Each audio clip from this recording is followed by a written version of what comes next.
Hi అండి, అందరికీ good morning. ఈరోజైతే నేను మార్నింగే ఇంకా చూడండి కాకరకాయ పచ్చడి అయితే చేస్తున్నాను. ఇదైతే ఆల్రెడీ ఆయిల్లో ఫ్రై చేశాను.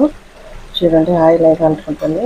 ఆయిల్లో ఫ్రై చేసిన తర్వాత పక్కన పెట్టేసి దీంట్లో అయితే నేను అండ్ ఒక పెద్ద సైజు ఒక 3 ఆనియన్స్, తర్వాత ఒక 10 వెల్లుల్లి రెబ్బలు, తర్వాత కొంచెం జీలకర్ర అండ్ కొంచెం సాల్ట్ ఇవి వేసి అయితే మిక్సీ పట్టేసి తర్వాత ఇప్పుడు మనం ఈ ఫ్రై చేసిన ఆయిల్ ఉంటుంది కదా, ఆ ఆయిల్లోనే ఆ పేస్ట్ అంతా వేసేసుకున్నాను. కొంచెం లైట్గా పసుపు, కొంచెం కరివేపాకు వేసుకొని అయితే ఇలా ఫ్రై చేస్తున్నాను.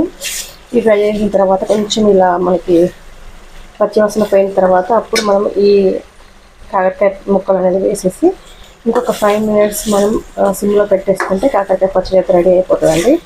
చాలా టేస్టీగా ఉంటుంది. కాకరకాయ తినని వాళ్ళు కూడా ఈ పచ్చడి ఎంతో ఇష్టంగా తింటారు.